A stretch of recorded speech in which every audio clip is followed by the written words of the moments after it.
Now, before you sit for the response, I have a surprise for everyone, including the surprise. But Pastor Moses Kalanzi is here. I want him to come and share a few words in response to this message. Come on now. Can you welcome? You're not doing well enough, I'm telling you. Hey!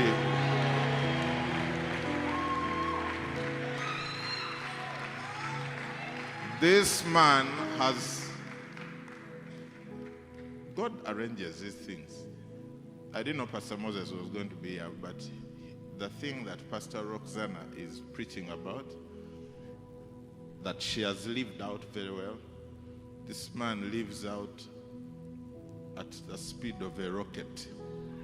Just, please, you have a few minutes to just share with us. Praise be to God, church. Hallelujah, worship harvest. Apostle, it's an honor. When Pastor Roxana was preaching here, I was writing everything down. Like, to it is so true. I came here in February for the pastor's mentorship with Apostle Mose. And my mind was blown off. In the first sessions, he was talking about the urgency of the gospel and why we need to go out and make disciples. He gave statistics about many things, and I felt we need to do something. Then he told us what to do. I'd never known about missional communities, and he taught us about starting missional communities. In February, by January 2021, our church was at 70 people. Today it is 6,374 as of this week. Wow! So when Apostle talks about revival, we are seeing revival in our city. When I get to hear of the things that are happening, the brokenhearted being restored, when I get to hear the testimonies, Apostle, the testimonies, the deaf and dumb speaking. Share with us some. There's a girl called Katushave. She's an MC leader in Lufuka zone. And they went to a children's MC, and there's this 7-year-old boy who has been deaf and dumb since they were born. And the girl tells me that the boy, like when they're doing the play part of the MC, he was really active. So when it came to the prayer, she prayed. And while she was praying, she told me, my tongue changed. And that she started speaking tongues. She didn't know what was happening to her. And then, right in the middle of the prayer, the deaf and dumb boy shouted, Jesus! Now,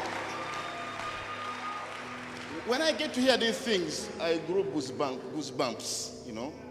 And the people who are giving these testimonies are very young. They are 14, 15, 13. And she was explaining something, but she even didn't know what she was trying to explain. It was me who was giving, like, they explained something, and for me, I understand it because I'm more mature. The people who are being healed of their sicknesses in the Boza MC this week, there was a woman for whom they had prepared a burial. Like, the family, they said, we are not taking her to hospital. Let us just start gathering because she's about to die. This was just last week. So Pastor Barbara, who leads the zones in Boza, was the one who gave me this testimony. And she said, I am happy to report that this woman is alive and that she's going about her business. Like they had written her off. They had even started digging a grave. because she's old. And then the thing that really, she gave her life to Christ.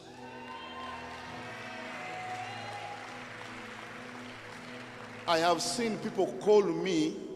There was a woman who had cancer. She looked like she called my wife. She sent a message to different people for me to come and lead her to salvation right in the middle of this period of time. And what children are doing through the children's MCs is quite a lot. We've seen in one MC where I've been teaching about giving. I teach and I teach people, and they teach others, and they teach others. And in one MC this week, children's MC, they gave 80,000.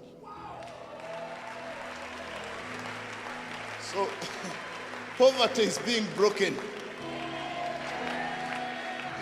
You need to give these people some context.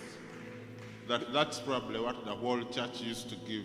Actually, that is less than what the whole church used to give by the beginning of this year, because we could only give about 30,000 shillings. And that is when people have given. And you know, when people, the whole church comes, and as a pastor, you're like, okay, today they have given, eh? And they even give with both hands, eh? As if it is so heavy. And then, by the time they check, it is 30,000, and there's always a 50 shillings or a 100. And they used to give pumpkins. They could bring, they even still bring, but now when they bring, somebody buys. And then we have money. Yeah. So, to me, I see a big transformation. Like this week, our collection was at 530. People come. A woman gave a testimony, Pastor. She's a woman who sells vegetables in Chitemu, but she stays in Mpigi and she fellowships with us. She had been collecting money, and she said, I am no longer disobedient, and next week I am, like she said that last week, and this week she brought her a tithe, 200,000 shillings. So, our apostle has been teaching people about obedience and loyalty, and I've been teaching about this. And I'm seeing my leaders teach it, and the church is so peaceful. We are happy. Like I was telling people here, I have some people that I came with. I have never been so happy as a pastor and calm and peaceful like it is now. I feel like I'm doing God's work in a peaceful, I mean, you feel it. I feel good. I received healing, and you know what is happening? Even the pastors under me, even the zonal leaders, people are finding it like it's a ripple. It has a ripple effect. Eh?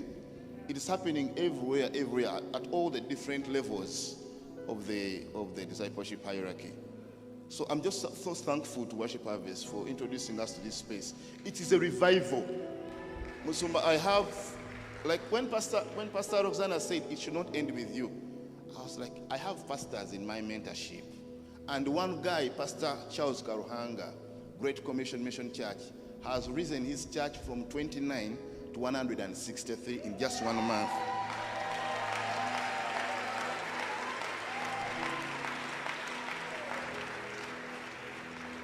And you know who is going there to train the leaders? It is a guy who received Christ 4 months ago. Not me. He's called Katongole Keith. Some of you have met him. People there call him Pastor. He received Christ 4 months ago. He's leading, as of this week, 723 people.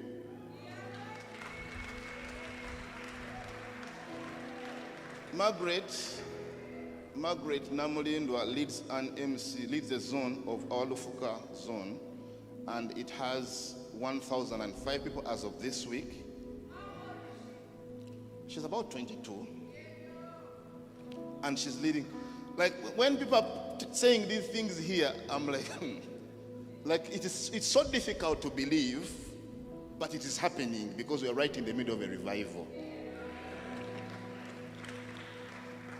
And it goes on, and it goes on, and it goes on. My leaders are helping other churches. I went to another church where a bishop had to say, he called me late in the night at around 11 and told me, what you've done for me, I am now free. So I was freed, and we are also seeing other people receiving their freedom. The pastor called me, and there was a lot of disobedience in the church. And this man had even managed to plant some churches. But the people he was leading, we are so disobedient. So we just went in. I spoke a few minutes, and then I called in my leaders just to share their testimonies and how they are following me hard. And it shook these people, and they were brought to order. And Bishop calls me in the night at 11 and tells me, Otusewaka, tomanchi onkoledde. So, something is being transferred to others. It shouldn't be ending with us.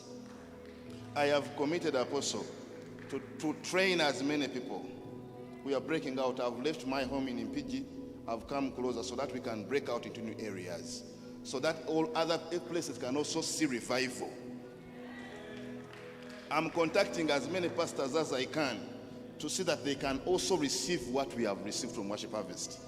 Because it's a joy to serve the Lord and to see growth and to see things happening.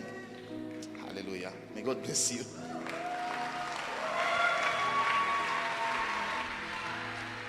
Wow. Can we appreciate Pastor Moses Kalanzi?